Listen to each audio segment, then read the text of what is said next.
गायत्री मंत्र का वास्तव में जो जप करते हैं, इसमें कोई संदेह नहीं है कि गायत्री मंत्र उनका उद्धार कर देता है।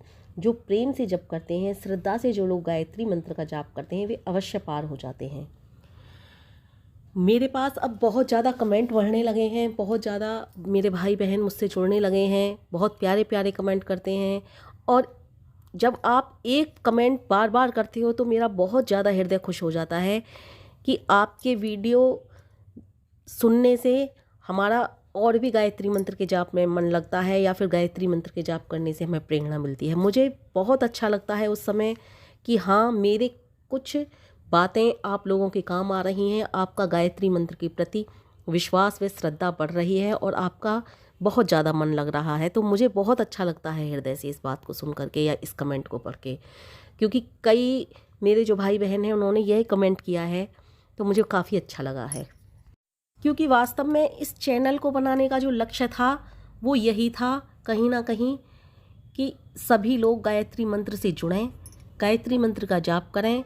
जो हमारे ऋषियों ने, महर्षियों ने, तपस्वियों ने जिस प्रकार इस मंत्र से लाभ लिया, वही लाभ हमको भी मिल सके। वो तो बीच में कुछ बातें, बीच में क्या, आज भी भ्रम फैला रहे हैं कुछ लोग। इस तरह के भ्रमों ने इस मंत्र से लाभ लेना, जो आम मनुष्य थे वो इस भ्रम में आ गए। जिस तरह से इस समाज में भ्रम फैलाया जा रहा है कि ये एक कीलित मंत्र है या शापित मंत्र है, या इसको जपने वाले दुखी रहते हैं, इस तरह का जो भ्रम फैलाया है, तो उस भ्रम के चक्कर में आकर के कुछ सर्वसाधारण से लोग हैं, वो इस मंत्र से लाभ लेना उन्होंने बंद कर दिया, या फिर वो डर गए, ये कह लीजिए। लेकिन वास्तव में इस मंत्र के बहुत लाभ हैं। जो इस मंत्र का जाप करता है, गुणगान करता है, और जो नित्य प्रति इस मंत्र के निकट बैठ कर के जपता है, माँ गायत्री की साधना में लीन रहता है, उसे पता चलता है कि गायत्री मंत्र वास्तव में क्या है। ऐसे तो जो मंत्र नहीं जपते हैं वो कुछ भी कह दें, उनको क्या पता ये मंत्र क्या है। अब मैं किसी अन्य विषय में नहीं जानती, तो मैं किसी अन्य विषय में कैसे कह दूं कि मैं इस विषय, ये चीज़ शापित है या ये चीज़ कीलित है। जिस विषय में मैं जानती हूँ, जिस विषय में मुझे पता है, मैं उसी विषय की तो आपसे चर्चा करूँगी। कुछ लोगों के जीवन में दुख आते हैं और वो गायत्री मंत्र का जप करते हैं, तो वो सोचते हैं शायद गायत्री मंत्र के जप की वजह से ये दुख हो रहा है।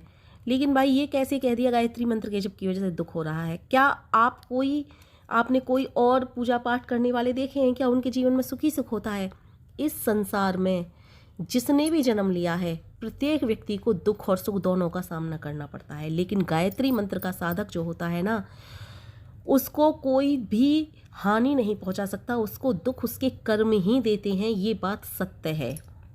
संसार में प्रत्येक वस्तु उत्पन्न होती है, धीरे धीरे बढ़ती है, और धीरे धीरे फिर वो समाप्त भी हो जाती है। जैसे कि शिशु उत्पन्न होता है, युवा होता है, बड़ा होता है, फिर दांत भी गिरने लगते हैं, आंखें देखना बंद कर देती है, कान सुनने से मनाही करने लगते हैं। धीरे धीरे ये अंग जो होते हैं ना, वे भी बहुत ज़्यादा दुर्बल होने लगते हैं, टांगें भी दुर्बल होने लगती हैं, कमर भी हमारी नब जाती है, और अंत में मनुष्य लड़खड़ाता हुआ, जब ज़्यादा ही, आजकल तो खैर अकाल मृत्यु भी हो रही है, लेकिन मैं एक परिपक्व आयु की बात कर रही हूँ कि वो जब वृद्ध होता है और वृद्ध होकर के मृत्यु का ग्रास बन जाता है। तो भाई, ये तो एक सही विधि का विधान है कि जिसने जन्म लिया वो बढ़ेगा, फिर धीरे धीरे उसका जैसे जैसे समय आएगा वो समाप्त भी होगा। तो फिर हम किसी भी चीज़ के विषय में ये कैसे कह सकते हैं कि ये चीज़ दुखदाई है, या ये चीज़ कीलित है, या ये चीज़ शापित है? किसके जीवन में दुख नहीं जो इस संसार में है? किसके जीवन में सुख का सागर नहीं उमड़ता कभी ना कभी? हर किसी के जीवन में जैसे सुख आता है वैसे दुख भी आता है। तो इस अफवाह पर ध्यान ना दें कि गायत्री मंत्र कीलित है या शापित है, क्योंकि गायत्री मंत्र से बढ़कर कोई भी शांति देने वाला, कोई भी माँ गायत्री से बढ़कर प्रेम करने वाला मंत्र नहीं है। और मैंने तो गायत्री मंत्र का सदैव से जप किया है, तो मैं जानती हूँ कि गायत्री मंत्र से ज़्यादा मुझे कुछ भी प्यारा नहीं है। मैं गायत्री मंत्र के बिना नहीं रह सकती, किसी भी पल नहीं रह सकती, किसी भी क्षण नहीं रह सकती। ये मैं आपको सत्य बता रही हूँ। और मैं क्या बताऊँ आपको कि मैं तो स्वप्न में भी जब कोई अपने ऊपर विपत्ति या परेशानी देखती हूँ ना, तब भी गायत्री मंत्र का ही जप किया करती हूँ। लेकिन आप एक बार जब गायत्री मंत्र का जाप करने लगते हो तो इन ढकोसलों को और इन अफवाहों पर ध्यान नहीं देते हो, क्योंकि आपकी समझ में सच्चाई आने लगती है। क्योंकि गायत्री मंत्र ज्ञान बढ़ाने वाला मंत्र होता है, बुद्धि का विस्तार करने वाला मंत्र होता है, इसलिए आप इन अफवाहों पर ध्यान नहीं देते हो। धीरे धीरे ये सारी अफवाहें फिर आपको गलत साबित होने लगती हैं। आपको लगता है ये क्यों इस तरह का इस इतने प्यारे मंत्र के विषय में भ्रम फैला रहे हैं, पता नहीं क्यों इस तरह का भ्रम इन लोगों ने फैलाया है, ये समझ नहीं आता। या तो इसलिए फैलाया हो कि गायत्री मंत्र का जप करके सभी बुद्धिमान हो जाएंगे, या फिर सभी ज्ञानी हो जाएंगे, तो हमारी दुकान कैसे चलेगी, या फिर कोई और कारण रहा हो। इस विषय में तो मुझे नहीं पता, लेकिन जो जाने सो ताने, ये वाली बात पर आप आइए।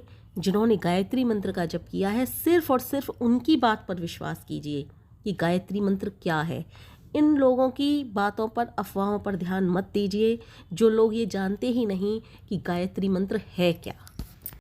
जिन्होंने मंत्र का जप किया, गायत्री मंत्र का जप किया, उन्होंने इसे सर्वश्रेष्ठ मंत्र बताया, इसे महामंत्र बताया, इसे वेद माता के नाम से भी जाना गायत्री मंत्र को, इसको गुरु मंत्र के नाम से भी जाना, इसे गुरु मंत्र भी कहते हैं। गायत्री मंत्र के विषय में कहा गया कि जो गायत्री मंत्र का नित्य प्रति जप करता है, उसे किसी चीज़ की पढ़ने की या फिर किसी भी चीज़ को समझने की ज़रूरत नहीं पड़ती, क्योंकि सब कुछ उसकी समझ में आने लगता है, क्योंकि ये बुद्धि को बढ़ाता है, ज्ञान को बढ़ाता है। इसका अभिप्राय ये नहीं कि आपने गायत्री मंत्र का जप कर लिया तो आपको वेदों के सारे मंत्र या श्लोक या फिर जो भी सूक्त वगैरह हैं वो सब याद हो जाएंगे। इसका मतलब ये है कि आप में सच्चा ज्ञान जागृत हो जाएगा। बहुत से लोग इस बात को उल्टा ले लेते हैं कि गायत्री मंत्र का जप करने से तो एक चमत्कार होगा और उस चमत्कार के जरिए सारा वेदों का ज्ञान और गीता का ज्ञान और सारे के सारे शास्त्रों का ज्ञान हमारे अंदर उमड़ जाएगा। नहीं भाई, ऐसा नहीं होता। ये बात सत्य है कि गायत्री मंत्र का जप करने से आपकी बुद्धि सिर्फ और सिर्फ सत्य पर विश्वास करने लगती है। ये भी बात सत्य है कि गायत्री मंत्र का जप करने से आप ज्ञानी बन जाते हो, ज्ञानी समझदार बन जाते हो, सोचने की समझने की कुशलता बढ़ जाती है, और जो भी बात सत्य है उन पर सदैव सत्यता के ही तौर पर यकीन करते हो। जैसे कि लोग दुनिया में भ्रम फैलाते हैं, किसी बहुत सी गलत बातों पर, अफवाहों पर ध्यान देते हैं, लेकिन गायत्री मंत्र का साधक सिर्फ सत्यता पर विश्वास करने लगता है, ज्ञानी बनने लगता है। सत्य क्या है? ईश्वर सत्य है, इसलिए वो ईश्वर पर विश्वास करता है। परमेश्वर सत्य है, इसलिए वो परमेश्वर पर विश्वास करता है। गायत्री साधक यह बात अच्छी तरह जान जाता है कि यह शरीर का जो, या फिर इस आत्मा का जो अंतिम ध्येय है वो प्रभु मिलन है। ये शरीर जो हमें मिला है वो इसलिए मिला है कि इस शरीर के द्वारा हम अपनी आत्मा को प्रभु मिलन की तरफ ले जा सकें। हमारा अंतिम ध्येय सिर्फ और सिर्फ प्रभु मिलन हो सकता है। यह संसार जिसे हमने अपने चारों तरफ देखा है, फल फूल, वायु, जल और खेत, झूमते हुए वृक्ष, ये सब मनुष्य के लिए ही तो किए हैं भगवान ने पैदा। लेकिन मनुष्य इनके मोह माया में इस तरह से जकड़ जाता है कि इनका उपभोग करते करते वो सत्यता को भूलने लगता है, वो सत्यता को समझ ही नहीं पाता और इनके मोह माया में इस तरह से जकड़ता है कि इन सबको वो सिर्फ उपभोग की वस्तुएं समझ करके सिर्फ और सिर्फ अपना अधिकार समझने लगता है। वो ये समझता ही नहीं कि ये तो मेरे लिए सिर्फ इसलिए हैं कि इनका उपभोग करूं और प्रभु मिलन की तरफ बढ़ूं। लेकिन गायत्री साधक इस बात को समझने लगता है। शुरुआत में तो उसे लगता है कि ये सब गलत है, कुछ नहीं है गायत्री मंत्र का जप वप, मन ही नहीं लगता, क्योंकि गायत्री माँ, मैं सत्य बता रही हूँ, गायत्री माँ जब अपने साधक पर दया करने लगती हैं तो सबसे पहले परीक्षाएं लेती हैं। जब परीक्षाएं लेती हैं तो कुछ साधक इन परीक्षाओं से घबरा करके छोड़ देते हैं गायत्री मंत्र का जप, लेकिन जो साधक अडिग रहते हैं, डटे रहते हैं, उनको माँ कभी छोड़ती नहीं, माँ को वो साधक कभी छोड़ते नहीं। मेरे कहने का मतलब ये नहीं कि आप धन ना कमाओ, मेरे कहने का मतलब ये नहीं कि आप इन चीज़ों का उपभोग ना करो। इन चीज़ों का उपभोग सभी करते हैं, धन भी सभी कमाते हैं, लेकिन गायत्री साधक जो होता है वो उपभोग भी करता है, धन भी कमाता है, लेकिन सिर्फ और सिर्फ परमेश्वर की इच्छा के लिए। वो जानता है कि जब जन्म लिया है तो कर्म करना पड़ेगा, और वो कर्म क्यों कर रहा है? क्योंकि परमेश्वर का यही आदेश है। और आप उपभोग भी कर रहे हो तो इसका धर्म के लिए भी उपभोग करो, त्याग के साथ उपभोग करो इन चीज़ों का। त्याग भी आपके अंदर होना चाहिए। लेकिन जब गायत्री मंत्र का साधक धीरे धीरे आगे बढ़ने लगता है तो इन चीज़ों की उसे समझ होने लगती है, परख होने लगती है, और वो कर्म भी करता है तो सब कुछ परमेश्वर की मर्जी के अनुसार करता है, परमेश्वर की ही इच्छा समझ करके करता है, सब परमेश्वर को समर्पित करके करता है, तो वो निष्काम कर्म करने लगता है। और जब इस तरह की स्थिति पैदा हो जाती है तो इसी को तो कहते हैं सच्चा ज्ञान, इसी को तो कहते हैं वास्तव में विद्वान। इसीलिए कहा है कि गायत्री मंत्र का साधक वास्तव में उसे किसी चीज़ की पढ़ने की कोई आवश्यकता नहीं रहती, उसमें सच्चा ज्ञान, सच्चा वैराग्य और सभी जितनी भी इस संसार में धार्मिक पुस्तकें हैं, जितना भी इन धार्मिक पुस्तकों में ज्ञान भरा पड़ा है वो साधक के अंदर आने लगता है। इसका अभिप्राय ये है सत्य में। इसीलिए गायत्री मंत्र लोक और परलोक दोनों सुधार देता है, क्योंकि यहाँ तो लोक सुधरने लगता है उसका इन सब बातों को समझने से, और जब इस तरह की स्थिति पैदा हो जाती है तो परलोक भी सुधर जाता है।